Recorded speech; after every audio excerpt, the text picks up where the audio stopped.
Hi guys, Kai here and welcome back to another episode of the Matchday Live series. And today Arsenal are away from home taking on Brighton and Hove Albion. Now, I don't know if you saw the last game which Arsenal played in, we actually got ourselves a win. It's been a long time coming, quite a few weeks actually since we've been able to get a win. And no better team to come up against was Chelsea. They just didn't turn up, did they? They played pretty shockingly. So everybody's saying that Arsenal were great and did well to get the result. You can't really put too much into that because Chelsea were really bad. Didn't really do any attacking, so it was a pretty easy game for Arsenal, if I'm totally honest.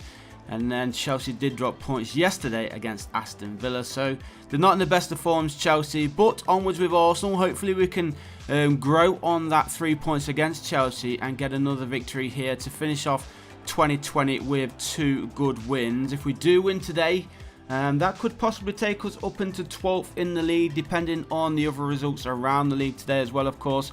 But before kick-off, we are currently in 15th place, not where we want to be, of course. We want to be climbing that table now and going into 2021 in some decent form and continue on through the year and hopefully get ourselves towards the top of the table, at least into those European places come at the end of the season.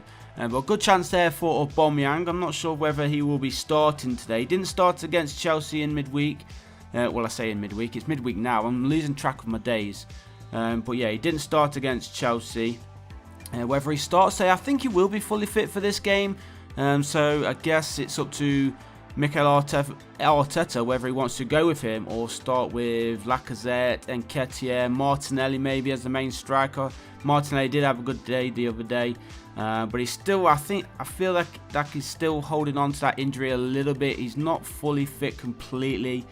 So I'm just a little bit wary of Martinelli playing so much after coming back from such a long time out. He could be rested today and Saka could go back onto that left side. Saka started on the right side for Arsenal the other day. I think Pepe may be back from his suspension. Again, I could be wrong with that, but there is other players who could play on that right wing if Saka does go onto that left side. We've got Reece Nelson, of course. Smith Rowe could possibly play on the right. Willian, Pepe. We'll wait and see what that starting 11 is going to be. But the first half in this one, positive for Arsenal. We go into the break 1 goal in front. Let's take that advantage into the second half and hopefully build upon that as the ball's played over the top. And here is former Arsenal striker, Danny Welbeck, trying to get that ball in the middle. Didn't work out for him, and now Arsenal back in possession with Dani Ceballos, who gets a start in the middle for the Gunners. We do have Lacazette and Aubameyang starting for ourselves with Joe Willock and Ceballos just behind the two. We've got Saka on the left. I think I started...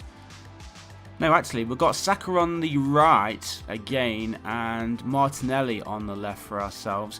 Gabriel, I think, has started in this game, but he won't be starting today. He's going to be out for a couple of weeks because he has been tested positive for coronavirus. So he won't be playing today, and obviously he'll be back in the early games in the new year.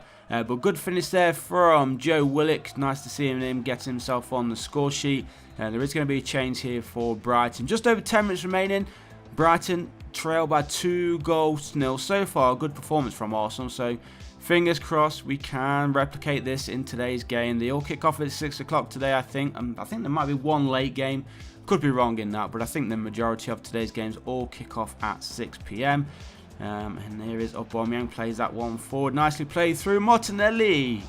Good chance there for Martinelli to add to the scoreline, but the goalkeeper was in the right place at the right time. Is that Matt Ryan? I'm not sure on the Brighton players, if I'm totally honest, but I think that is Matt Ryan there in goal for Brighton.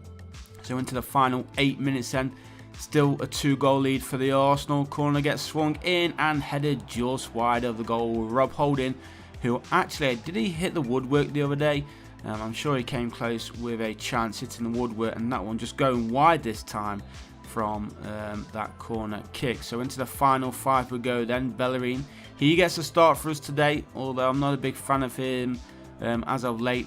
He's not been playing that great, has he? Mainly Niles has been doing much better, as Joe Willock goes through there, straight through the 2 defenders and scores his second of the game. That gives Arsenal a 3-goal lead here. and that should wrap up the 3 points if they weren't wrapped up already. Arsenal looking good, 3 points in the bag, and as I said, if we do manage to get the 3 points here, we could see ourselves around mid-table going into 2021. Still not good enough, of course, but at least we are climbing away from that relegation zone, something that it's pretty embarrassing to talk about. Arsenal and relegation should never be mentioned in the same sentence, but unfortunately the last few weeks it has been paired together. But here is a chance for Brighton. Last couple of minutes then of this game, Arsenal are taking it 3 goals to 1. Will it 3 goals to 0? Will it be 3 goals to 1 though? It doesn't look like it, because Arsenal do have possession back. There blows the final whistle. So as always guys, I hope you did like today's episode. Leave your score predictions in the comments below. Will Arsenal make it 2 wins out of 2 in the last 2 games? It would be a nice way to end this year after a terrible start to the Premier League season. If you haven't already hit the subscriber button guys, please go ahead and do so, as we do try and charge towards 20,000 subscribers on the channel. And I guess I'll see you guys in the new year. Happy New Year to you all. I hope you've all enjoyed the Christmas period as well, and I'll see you in the next one. Peace.